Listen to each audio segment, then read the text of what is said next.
नमस्ते विद्यार्थी मित्रों।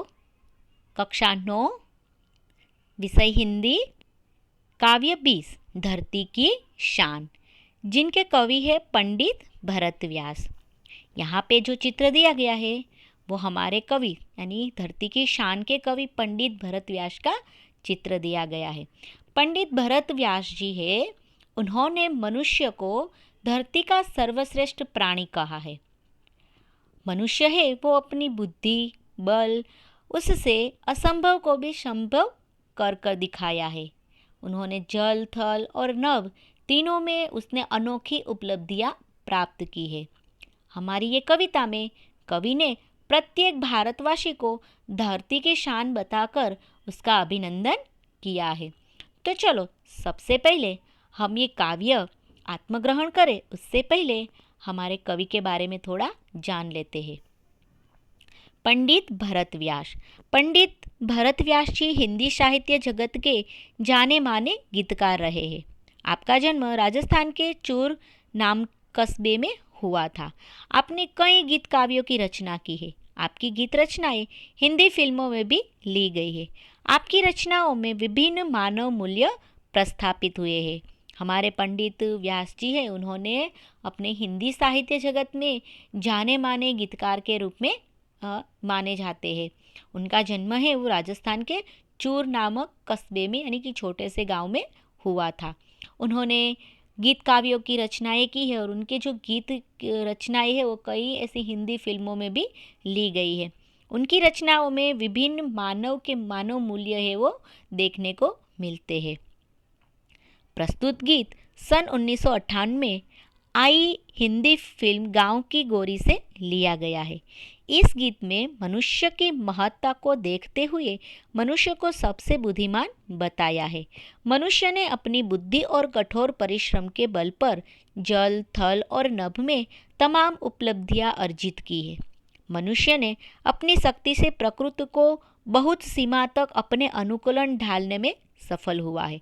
कवि बताते हैं, मनुष्य की शक्ति के सामने कोई भी कार्य असंभव नहीं है।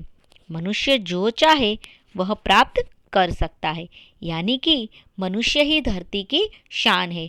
यह भाव कार्य में अंतर्निहित है। यही हमारी महानता का प्रमाण है। तो ये सबसे पहले ये जो धरती की शान ये जो गीत है वो गांव की गोरी में से लिया गया है और इस गीत में मनुष्य की जो महत्ता है, मनुष्य की जो महानता है उसे दिखाते हुए मनुष्य को सबसे बड़ा बुद्धिमान है वो बताया गया है। और मनुष्य ने अपनी बुद्धि के द्वारा और साथ ही अपने कठोर परिश्रम के बल पर उन्होंने जल थल और नभ तीनों जगह पर अपनी उपलब्धियां है वो दिखाई है, उपलब्धियां है उन्होंने प्राप्त की है। मनुष्य ने अपनी शक्ति के द्वारा प्रकृति को भी बहुत सीमा तक अपने अनुकूलन में ढालने में भी वह सफल रहे। और कवि ये भी बताते हैं कि मनुष्य की शक्ति के सामने अगर मनुष्य चाहे तो उनकी शक्ति के सामने कोई भी कार्य असंभव नहीं है। वो असंभव कार्य को भी संभव कर सकता है और मनुष्य जो भी चाहे जो भी इच्छे वह वो प्राप्त कर सकता है। इसीलिए धरती की शान मनुष्य को कहा गया है। यही काव्य का भावार्थ है और यही महानता का प्रमाण है। तो चलो हम देखते हैं। धरती की शान, धरती की शान तू भारत की संतान, तेरी मुट्ठियों में बंद तूफान है रे, मनुष्य तू बड़ा महान है। क्या कहा गया यहाँ पे? धरती की शान, शान यानी गौरव। देखिए, हे भारत माता की संतान, किसको बोला गया है? तो कि मनुष्य को, कि हे भारत माँ की संतान, तू इस धरती का क्या है? शान यानी कि गौरव है। तेरी मुट्ठियों में बंद तूफान है रे, मनुष्य तू बड़ा महान है। कहते हैं कि तू तूफान को भी अपनी मुट्ठी में बंद करने की शक्ति है वो रखता है। कि मनुष्य तू सचमुच ही बहुत ही बड़ा महान है, तू बहुत शक्तिशाली है कि तू अपनी मुट्ठी में तूफान को भी रखने की शक्ति रखता है। इसीलिए तू ही धरती की शान है, तू ही भारत माता की संतान और तू ही इस धरती की गौरव है। तू जो चाहे पर्वत पहाड़ को फोड़ दे, तू जो चाहे नदियों का मुख भी मोड़ दे। क्या कहा गया था कि हे मनुष्य, तू चाहे तो पर्वत को भी फोड़ सकता है, तू पर्वत में से भी रास्ता निकाल सकता है। और तू जो चाहे, तू जो कुछ भी कर सकता है, क्योंकि तेरे पास इतनी शक्तियाँ है, तेरे पास ऐसे अद्भुत शक्तियाँ है कि तू चाहे तो पर्वत में से भी रास्ता निकाल सकता है। तू चाहे तो नदियों के प्रवाह को मोड़ने की शक्ति भी तू रख सकता है। तू जो चाहे माटी से अमृत निचोड़ दे, तू जो चाहे धरती को अंबर से जोड़ दे। तो क्या कहते हैं यहाँ पे कवि कि तू अगर चाहे तो मामूली सी जो मिट्टी है, उस मिट्टी में से भी तू अमृत निकाल सकता है। हम जैसे देख सकते हैं ना कि हमारे जो किसान है वो ऐसे मिट्टी में से भी मेहनत और कठोर परिश्रम करके सोना उगा सकते हैं।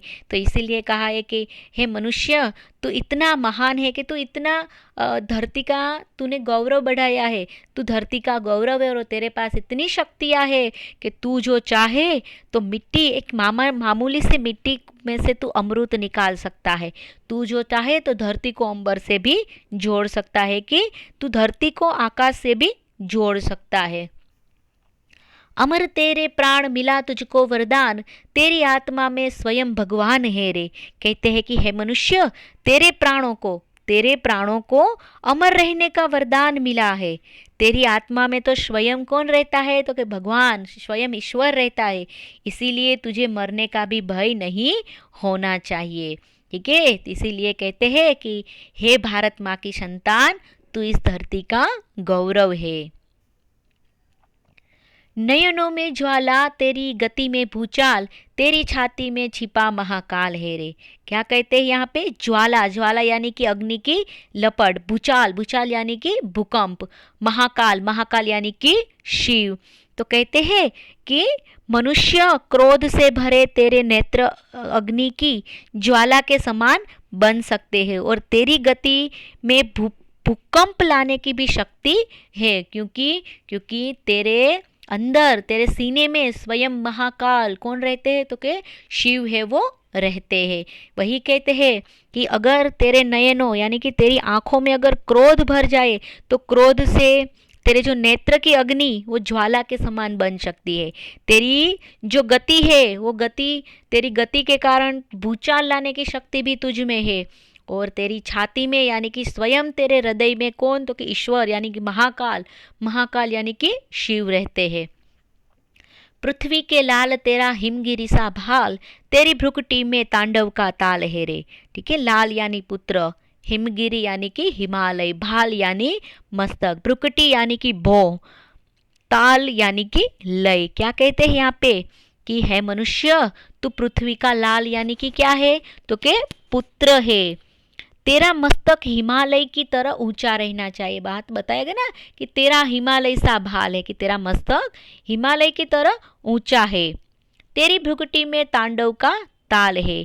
तेरी भ्रुकुटी यानी कि भौं में भगवान शिव के तांडव नृत्यों की लय यानी कि विनाश करने की शक्ति है। हे मनुष्य, तू सच में बहुत बड़ा महान है। आगे देखते हैं। निज को तू जान जरा शक्ति पहचान, तेरी वाणी में युग का आह्वान है रे। निज को यानी तू खुद को, पहचान यानी कि अपनी शक्ति है, खुद को तू पहचान, अपने को तू जान। आह्वान यानी कि पुकारना या बुलाना। देखते हैं क्या कहना चाहते हैं कि है मनुष्य, तू खुद को पहचान, क्योंकि तेरे अंदर ऐसी अपार शक्तियाँ है वो छिपी हुई है। उन्हें जानने का प्रयत्न कर। तू चाहे तो तेरी वाणी से तू नए युग को भी बुला सकता है, नए युग का निर्माण है वो तू कर सकता है। इसीलिए उसने कहा है, निज को तू जान जरा शक्ति पहचान, तेरी वाणी में युग का आह्वान है रे। निज यानी कि खुद को, कि है मनुष्य, तेरे अंदर भी ऐसी शक्ति समाई हुई है, तो उस शक्ति को तू पहचान, क्योंकि तेरी वाणी से तू चाहे तो एक नए युग का आरंभ कर सकता है, एक नए युग का निर्माण कर सकता है। फिर कहते हैं मनुष्य को, क्या कहते हैं, धरती सा धीर तू है अग्नि सा वीर, तू जो चाहे तो काल को भी थाम ले। ठीक है, कैसे बताया? धीर यानी कि धीरज, कि है मनुष्य, तुझ में धरती के समान धीरज रखने की भी शक्ति है। तो साथ ही साथ अग्नि सा वीर है, तो इसी तरह तुझ में अग्नि के समान जला देने के भी शक्ति है। देखो दोनों ऑपोजिट है, फिर भी बताया गया है यहाँ पे कि मनुष्य तू धरती के तरह धीरज रखने वाला भी है और ज़रूरत पड़ने पर तू अग्नि के समान जला देने की भी शक्ति रख सकता है।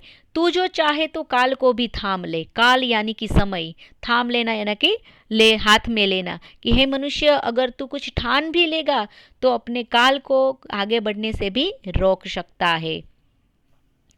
पापों का प्रलय रुके, पशुता का शीश झुके, तू जो अगर हिम्मत से काम ले।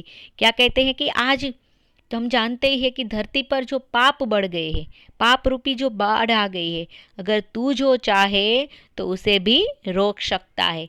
जो पशुता आज सिर अपना जो सिर उठा के जो घूम रही है, अगर तू हिम्मत करे तो हिम्मत से तू उसे भी परास्त यानी कि हरा सकता है। मतलब कि तू अपनी शक्तियों के द्वारा कुछ भी कर सकता है, कि जो पाप बढ़ गए हैं तो उस पाप को भी तू रोक सकता है। जो आज जो पशु के समान जो दुष्टता करते, जो पशुता यानी कि जो दुष्ट लोग हैं जो दुष्टता करते हैं, तो उस दुष्टता को भी तू अपनी हिम्मत से सामना करके उसे रोक सकता है। गुरु सा मतिमान, पवन सा तू गतिमान, तेरे नभ से भी ऊंची उड़ान है रे। क्या कहते हैं यहाँ पे कि हे मनुष्य तुझ में गुरु, गुरु यानी कि बृहस्पति जैसी उच्च कोटि की बुद्धि है और तू वक्त के समान गति रखने वाला है, इसीलिए तू आकाश में जैसी चाहे वैसी उड़ान है वो भर सकता है। कि हे भारत माँ की संतान, तू इस धरती का गौरव है, तू इस धरती का गौरव है। तो हम देखा यहाँ पे कि मनुष्य को धरती का गौरव बताया गया, तो मनुष्य चाहे तो वो कुछ भी कर सकता है, बस उसको खुद को पहचानी, उसके अंदर भी बहुत सी ऐसी शक्तियाँ छिपी हुई है, तो बस हमें वही शक्तियाँ ढूंढ के उस शक्ति को पहचान के हमें वो शक्ति को कार्य में लाना है। इसीलिए कहा है कि हे मनुष्य, हे भारत माँ की संतान, तू इस धरती का गौरव है, तू इस धरती का गौरव है।